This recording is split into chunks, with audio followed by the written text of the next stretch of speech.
Nas mensagens atuais, agora estamos falando sobre as feridas do Senhor Jesus. Tomamos como base o capítulo 53 do profeta Isaías. E ali nós aprendemos, neste capítulo, que Jesus foi profetizado por Isaías, o profeta, 700 anos antes dele vir ao mundo. E nos versos 4 e 5, especialmente, nós aprendemos que o profeta Isaías profetizou dizendo que Jesus seria desprezado, rejeitado, homem de dores, ferido, moído, oprimido e afligido. Quer dizer, ele passaria por grande angústia e tormento na vida. Será possível a gente poder confiar na palavra desses profetas?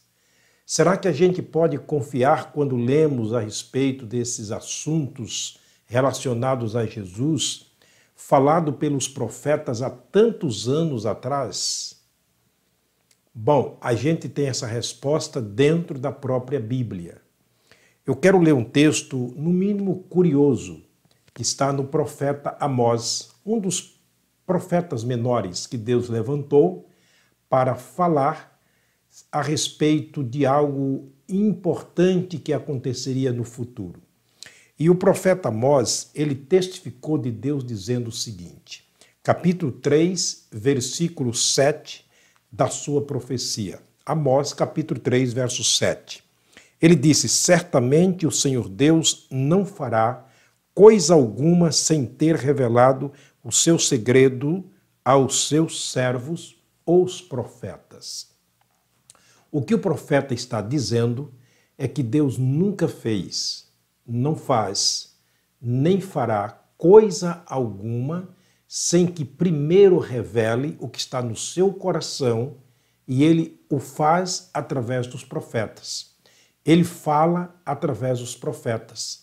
Ele diz através dos profetas. Deus dá-nos aviso através dos profetas. Isso, tratando-se dos profetas do Velho Testamento, é realmente uma coisa muito curiosa. E podemos comprovar isto hoje, pelo menos usando 3 evidentes provas para a gente poder veracidar aqui a palavra de um profeta. Por exemplo, quando Deus tirou o povo do Egito, por quanto tempo ele avisou a Faraó e aos egípcios sobre o que iria acontecer? Deus foi muito claro através de Moisés, dizendo que Deus haveria de tirar o seu povo, se caso não fosse permitido pelo Faraó, ele mandaria pragas, e cada praga que ele mandaria sobre o Egito, ele anunciou através de Moisés. O povo foi muito bem avisado. O dia que aconteceu, tudo que aconteceu, ninguém estava inocente. Portanto, parece-me que o profeta Amós tem razão quando ele diz: Deus não fará coisa alguma sem que primeiro revele o seu segredo aos profetas, aos seus servos, os profetas. Um outro exemplo é quando Deus trouxe o dilúvio sobre a face da terra, há milhares de anos atrás. Deus levantou Noé como pregoeiro da justiça de Deus, e na sua justiça ele foi muito fiel em falar ao povo por meio de Moisés, ou seja, de Noé, que mandaria um dilúvio. Ele foi muito claro que mandaria um dilúvio sobre a terra, e pediu ao povo que se arrependesse dos seus pecados, e durante anos após ano, ali foi o Evangelho de Deus anunciado de maneira muito clara pelo profeta Noé naquela época. Deus estava usando Noé para dar um aviso solene ao povo. Aconteceu, aconteceu. Nada Deus fez sem que primeiro avisasse ao povo. Uma outra prova da veracidade da profecia é a salvação da alma do pecador. Você pode enumerar quantas mensagens você já ouviu sobre a salvação da sua alma? Você dá por conta quantas mensagens apelativas ao seu coração você já ouviu?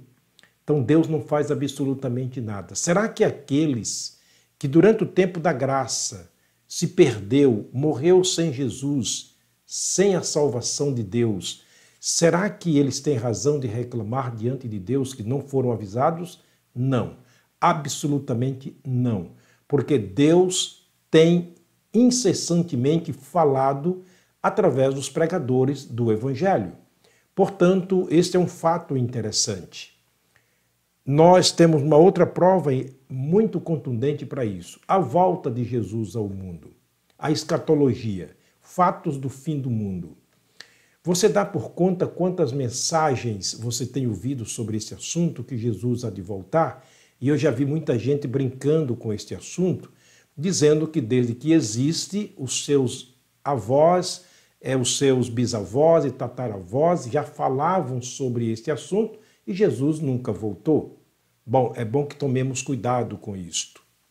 Deus está simplesmente levantando pregadores para, através da escatologia, anunciar ao mundo que Jesus um dia voltará.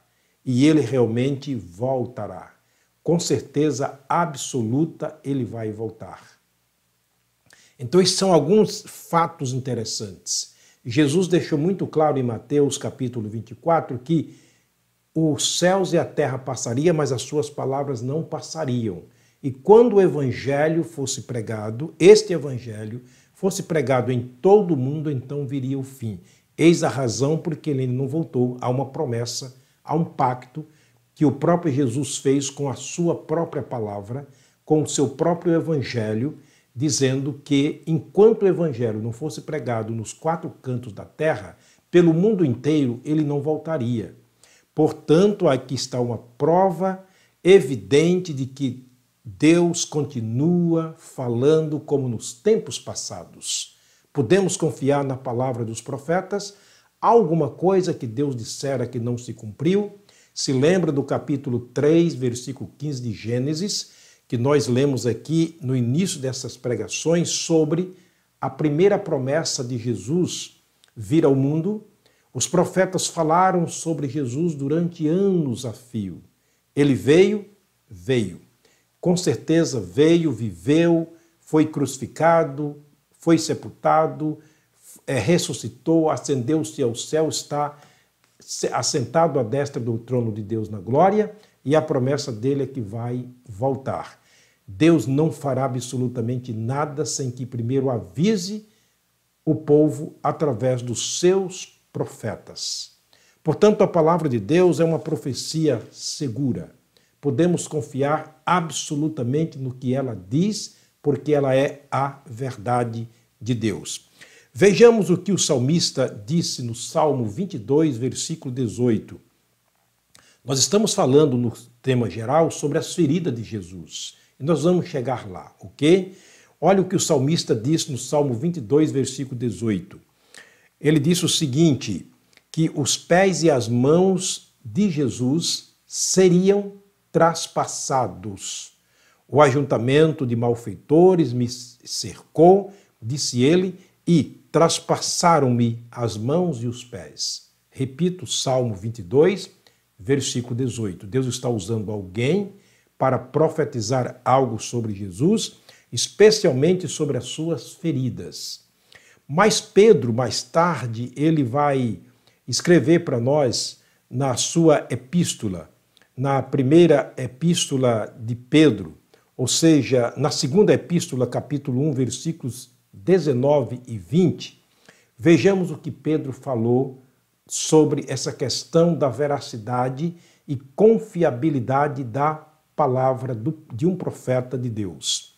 Ele disse, e temos muito firme a palavra dos profetas, como uma luz que alumia em lugar escuro, até que o dia amanheça e a estrela da alva apareça em vossos corações. Com certeza ele está falando aqui sobre a volta de Jesus ao mundo. E ele está dizendo, olha, nós temos muito firme a palavra dos profetas.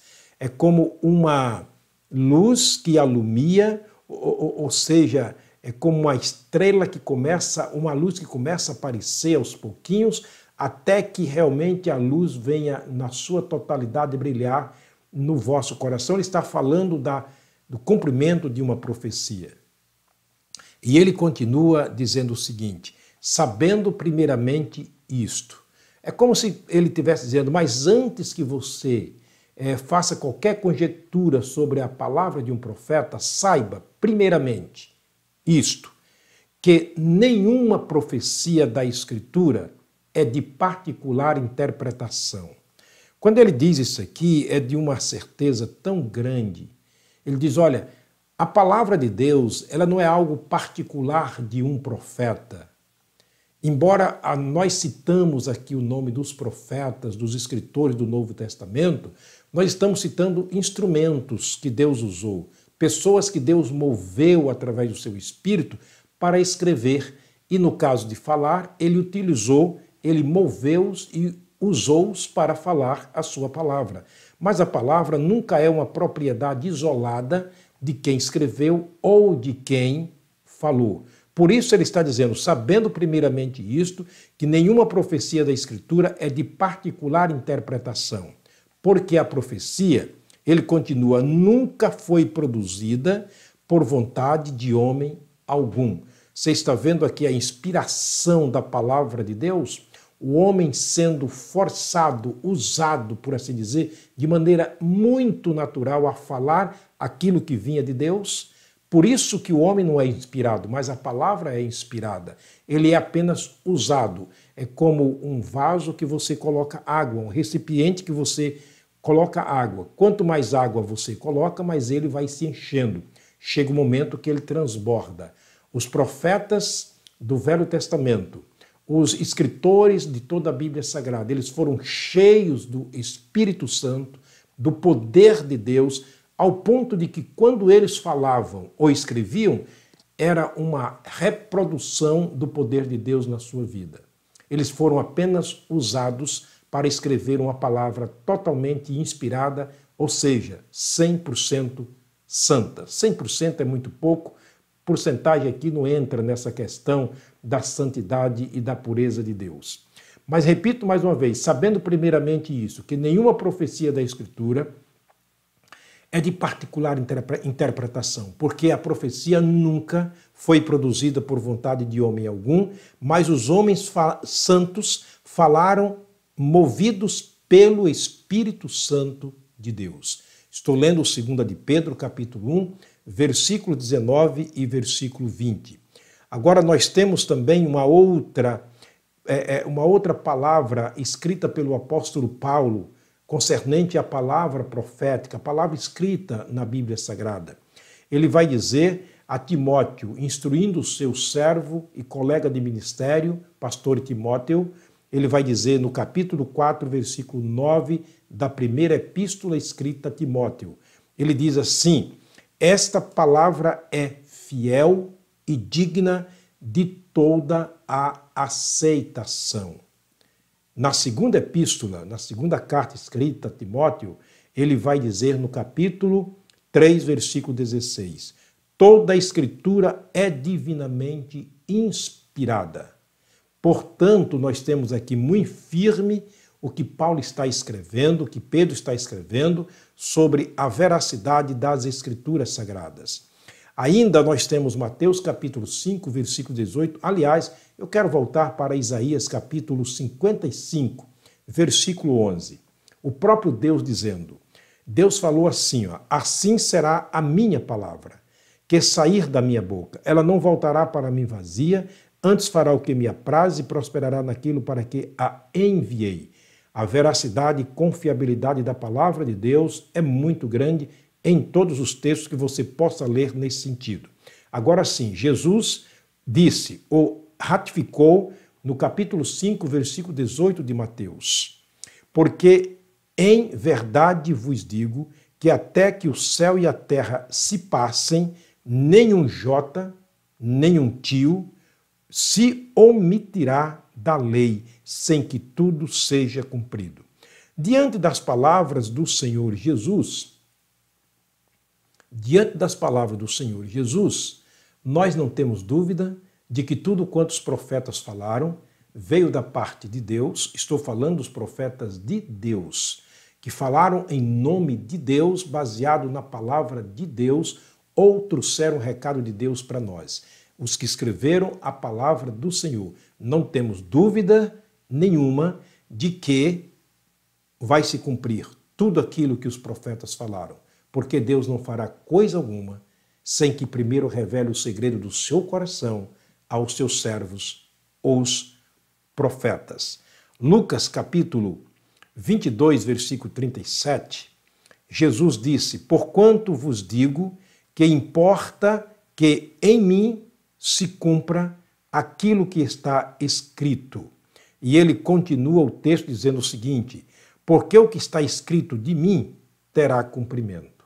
Portanto, ficamos aqui muito à vontade para falar sobre as feridas de Jesus que foram profetizadas pelos homens de Deus no Velho Testamento, como sendo elas, e é realmente uma verdade, e podemos confiar com todo o nosso coração que é uma verdade, porque Deus revelou aos seus servos. Jesus agora, ele confirma dizendo: tudo que está escrito a respeito de mim há cumprimento. O que será que eles profetizaram sobre as feridas de Jesus? Na próxima mensagem, se Deus permitir, continuaremos aqui aprendendo sobre este assunto muito, mas muito importante. Eu te aguardo com a permissão de Deus. Eu quero terminar orando. Pai, obrigado, Deus, por estarmos diante da tua palavra. Uma palavra fiel e digna de toda a aceitação, a revelação completa do Senhor para os nossos corações. Pedimos que o teu Espírito esteja revelando para nós aquilo que o Senhor quer que nós saibamos. Fala ao coração do meu irmão, do meu amigo, e abre as suas mentes para que possa compreender a palavra do Senhor aqui pregada. Eu oro agradecido no precioso nome de Jesus, o nosso amado Salvador. Amém. Até a próxima mensagem, se Deus nos permitir. Forte abraço, Deus abençoe você e a sua família.